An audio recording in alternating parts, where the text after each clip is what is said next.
Assalamualaikum warahmatullahi wabarakatuh. Kembali bersama Rasa Oren, segmen baru Trade Talk. Dan hari ini kita bawakan kepada anda usahawan-usahawan berjaya yang telah pun menempa nama di tanah rancangan sendiri maupun di Malaysia. Dan hari ini kita bersama dengan Tuan TC Zamani bin Bahrum dari MAG Auto Garage Services Sendirian Berhad. Assalamualaikum Tuan. Waalaikumsalam. Selamat Hari Raya. Selamat Hari Raya. Alhamdulillah masih dalam mood beraya. Okey, jadi kita nak tanya dengan Tuan sedikit berkenaan dengan latar belakang Tuan sendiri. TC itu apa? Sebab tengok kat sini TC Zamani bin Bahrum. Macam ada gelaran Tuan. IR, doktor. Jadi kita nak tahu TC itu apa? Itu dia membawa maksud kepada Technician Certified yang diluluskan daripada MBOT sendiri. MBOT sendiri maknanya memang benda tu diberi kepada mengikut kepakaran lah. Mengikut kepakaran dan tahap kemahiran kita lah. Okey, and then nak tahu juga mungkin latar belakang Tuan sendiri mungkin berasal daripada tanah rancangan Felda sendiri ke ataupun macam mana? Saya memang anak peneroka Felda, tanah rancangan Felda Tun Gafar Hutan Perca. Okey. Generasi kedua lah maknanya. Generasi kedua, okey. Dan orang tuanya masih ada lagi lah? Ayah dah meninggal, tinggal mak saja sekarang. Tinggal mak saja. Jadi abang lah yang kira pewaris Felda yang masih berada di Tun Gafar ataupun macam dah? Just on off lah. Sebab itu sebab kita memilih Senawang sebagai lokasi yang hampir untuk balik ke tanah rancangan. Sekarang ni ada MAG ni ada di Senawang. HQ kita di Senawang lah. HQ di Senawang. Okey. Jadi kat sini beralamat di Forest Height Seremban. Tu rumah. Tapi syarikatnya tu di Senawang lah. Okey, jadi kita nak tanya Tuan sendiri latar belakang MAG ni, bagaimana tertubuhnya MAG ni hingga ke hari ini? Dia bermula daripada seorang belia dari kampung lah, maknanya kita yang macam lebih yang orang cakap di tanah rancangan tak ada macam peluang kerjaya ataupun senang cakap masa muda hiburan lah. Jadi masa itulah saya mula merantau pergi ke Shah Alam, kerja kilang Proton. Selama 11 tahun berkhidmat dengan Proton dan DRB Highcom Group. Masa tu umur berapa bang? Keluar daripada tanah rancangan umur 19 tahun. 19 tahun. 19 tahun. Okey. Lepas tu pergi ke Shah Alam. Ke Shah Alam berkhidmat daripada operator pengeluaran. Sehinggalah satu level iaitu supervisor, menyebabkan kos ataupun kos sara hidup dengan gaji dah tak balance. Jadi di situ memerlukan pembelajaran, latihan ataupun lebih tepat lagi sijil lah.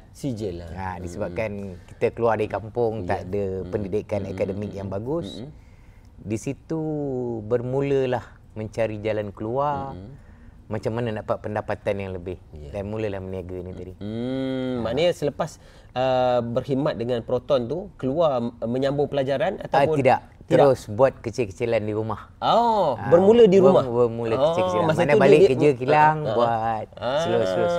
Jadi bila kita nampak dengan kecil-kecilan ni tadi, balik kerja pun boleh, orang kata, mendapat pendapatan yang agak selesa, menimbulkan keyakinan untuk berhenti kerja dan konsentrate sepenuhnya meniaga. Dan bila tertubuhnya MAG Auto Garage Services Sendirian Berhad ni? Sendirian Berhad ni sebenarnya kita upgrade daripada Enterprise. Yang Sendirian Berhad ni mungkin agak baru sikit lah. Dia lebih kurang berkisar dalam 5-6 tahun macam tu. Tapi sebenar-benarnya kita bermula pada 2008 lagi. 2008? Masa tu kalau kata keluar rancangan 19 tahun, tambah dengan 11 tahun berkhidmat dengan Proton, dah mana jadi 30 tahun 34 tahun dalam tertubuhnya otomotif. Lebih kurang dalam otomotif sektor. So jadi pada 2008 boleh dikatakan tertubuhnya MAG Auto Garage Services Sendirian Berhad. Jadi kat sini dipaparkan kepada saya antaranya sebagai ahli jawatan kuasa akademik Yayasan Felda.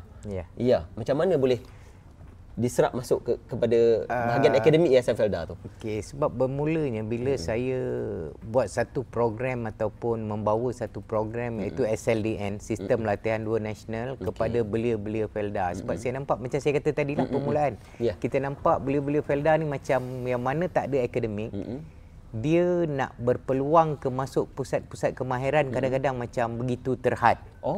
Jadi kadang-kadang minimum dia kata tamat tingkatan 5. Zaman dulu kalau apa-apa pun saya ingat sampai sekarang orang akan bercakap tentang SPM. Ya, betul. Jadi minimum requirement tu. Ya, betul. Jadi di situlah keluarnya satu idea saya.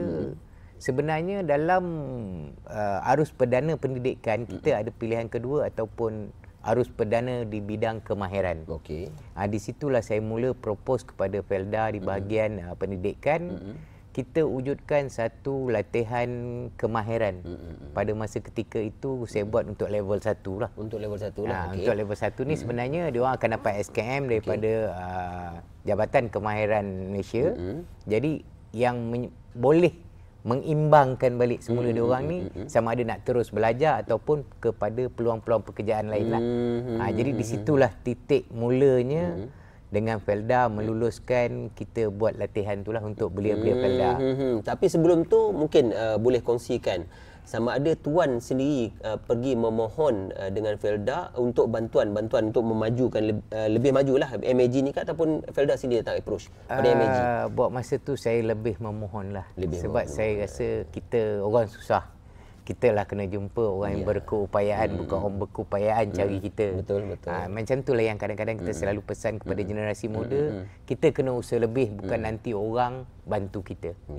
Itulah kaedah dia. Memang saya yang banyak approach kepada Felda apa program-program yang baik untuk belia-belia Felda yang agak tercicir dari segi akademik dan kita bawa dia orang ke arah kemahiran otomotif ni tadilah yang kita nampak peluang pekerjaan maupun dia orang nak sambung belajar tu banyak lagi bidang akademik. Maknanya ada dua ditawarkan, sama ada untuk meneruskan di bidang akademik ataupun di bidang kerjaya sendiri, kemahiran sendiri. Ya, betul. Dan kita tidak tinggalkan juga di situ keusahawanan.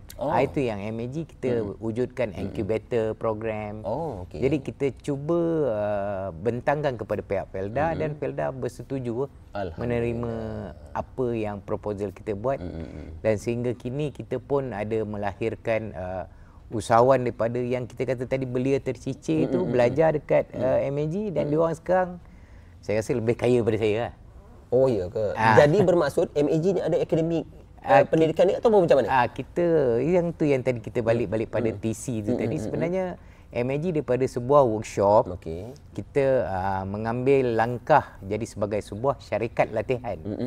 Apabila sampai satu masa saya nampak benda ni membuahkan hasil kepada belia-belia ni tadi, sehinggalah kita memenuhi kriteria-kriteria apa requirement kementerian nak sehingga kita ditauliahkan sebagai pusat bertauliah ataupun PB.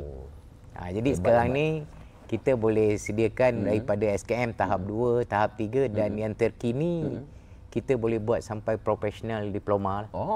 Yang di akreditasi daripada London Examination Board.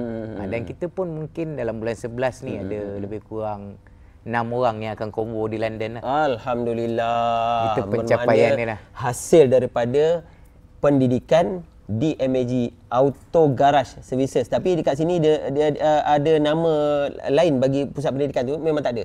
Memang pakai nama MAG tu lah? MAG saja. Okey. Dan mungkin Tuan boleh kongsikan.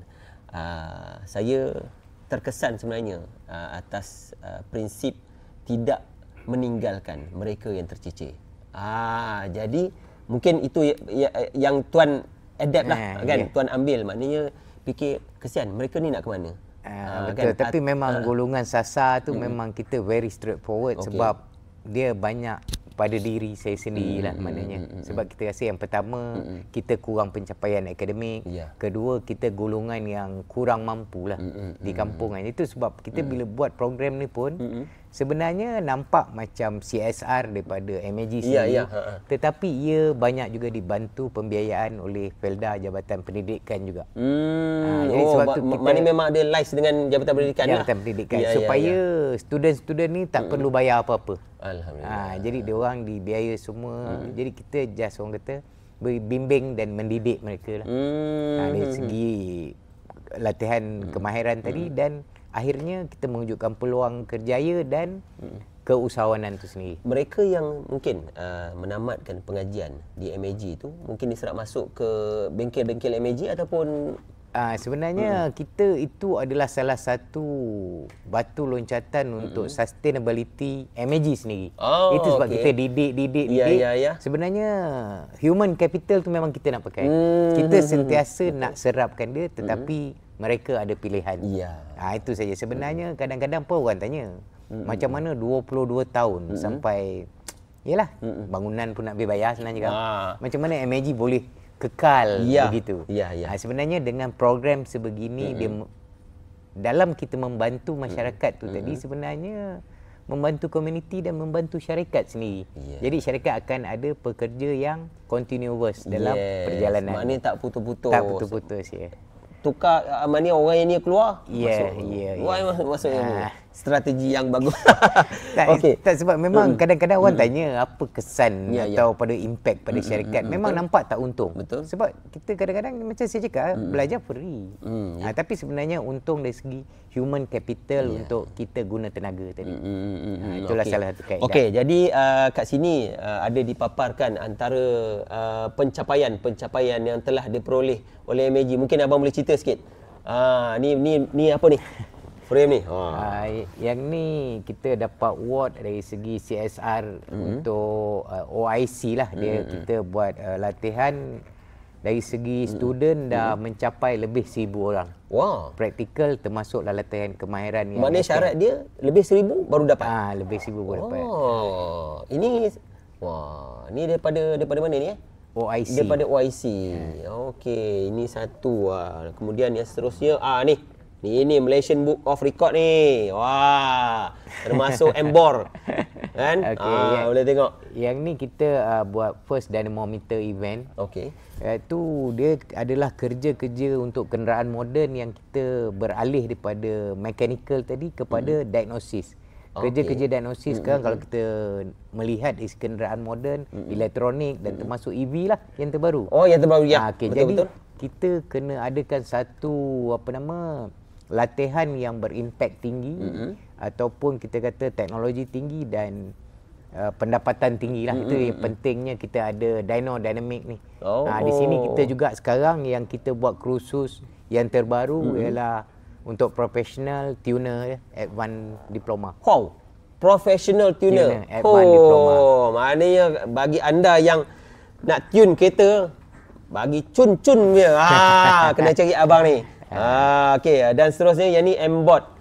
Ni apa ni? MBOT, Lembaga Teknologi Malaysia Perakuan Pendaftaran sebagai juru teknik berkelayakan. Jadi anda yang sangsi-sangsi dengan kelayakan TC zaman ni, ni dia. Boleh tengok sendiri, certified. Siap boleh tawarkan lagi professional course kepada anda yang berminat. Jadi pendek kata, nak dengan tak nak je lah. Sebenarnya macam itulah. Dan yang pentingnya minat lah. Pada saya kadang-kadang dengan usia saya sendiri dah 56 tahun. 56 tahun. Jadi saya rasa saya masih boleh bekerja dalam keadaan yang kata, sebab sebenarnya kita enjoy yang kerja kita. Betul. Bidang yang kita minat. Maknanya seronok kan kita ni. Okey, betul. Mungkin boleh abang cerita sikit lah, selain daripada sijil-sijil yang ada ni, mungkin abang boleh cerita sikit orang kata antara kelayakan ataupun anugerah yang diterima. Mungkin yang tadi dipaparkan di sini. Setakat ni kita memang ada beberapa anugerah jugalah, seperti yang kat depan ni pun ada nampak. PUMB ni ada. PUMB kita dapat anugerah usahawan otomotif berjaya Negeri Sembilan lah. Alhamdulillah. Itu kita dapat. Dan yang terkini yang terkini kita dilantik sebagai syarikat TVET negara. MTVET. Ni macam mana kelayakan dia untuk melayakkan ni, untuk dapatkan ni macam mana ni bang? Ada kriteria-kriteria yang perlu dipenuhi ke ataupun macam mana? Tak banyak sedikit dia sebenarnya mempengaruhi dari segi teknologi yang baru yang kita bawa. Maksudnya laluan kerjaya baru. Apa yang kita cuba bawa untuk ataupun mewujudkan peluang-peluang kepada belia ni lah. Sebenarnya kalau kita buat terlalu konvensional, kaedah lama, tak ada high impact, high teknologi. Jadi untuk capai high growth pendapatan tu mungkin sukar lah. Ni TC zaman ni. Ni dia. Ni orangnya. Jadi di situlah yang kita antara sebenarnya syarikat yang paling kecil jugalah nak bandingkan dengan barisan para penerima sebagai untuk syarikat ni lah. Oh, okey. Jadi mungkin untuk masa yang berbaki ni mungkin ada nasihat daripada TC Zamani sendiri untuk khasnya untuk belia. Kita cerita ni tadi bila kita imbas balik kan, dia lebih kepada tertumpu kepada belia-belia yang tercicir. Jadi apa nasihat Tuan Zamani sendiri? Pada saya tu yang saya kata sebenarnya tiada istilah kegagalan kecuali kejayaan yang tertangguh. Jadi kita juga yang mana generasi-generasi belia Felda ataupun dah sekarang dah jadi beliau. Jadi beliau. Bukan belia lagi. Beliau, jadi tibalah masa kita balik-balik ke Felda. Itu sebab saya sendiri pun dalam kerangka untuk tumbuhkan satu hub latihan kemahiran dalam tanah rancangan sendiri. Walaupun skala kecil-kecilan supaya membuka ruang dan peluang kepada komuniti maupun belia-belia yang masih berada di tanah rancangan. Ya.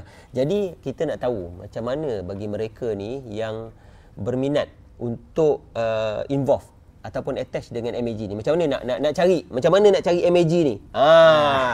Jadi okey, kalau dari segi untuk nak cari MAG ni cara amnya selalu melalui media-media sosial, Facebook, TikTok ataupun IG. okey. Sebenarnya kita juga berdaftar dengan MPC, Malaysia Productivity Corporation, sebagai syarikat latihan yang diiktiraf.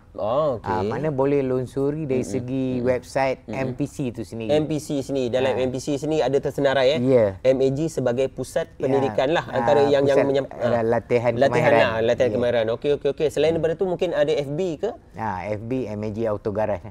FB MAG Auto Garage. Okey. Dan bila kita sebut kata Auto Garage ni mungkin ada bengkel lah.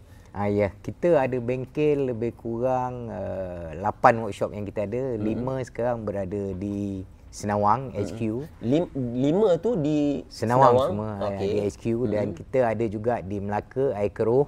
Dan kita ada juga di Shah Alam, Seksyen 26 Shah Alam. Seksyen 26. Jadi maknanya semua sekali berapa? Campur-campur ada lebih kurang 7 pintu lah. 7 pintu. 7 kedai. 7 bang. Bukan kecil-kecil tu, 7. Jadi alhamdulillah mungkin kepada anda yang nak tune kereta, ini orangnya. Nakkan pendidikan bidang kemahiran, ini orang dia. Jadi terus stay tune bersama Rasa Oren Trade Talk. Jumpa lagi. Assalamualaikum. Bye-bye.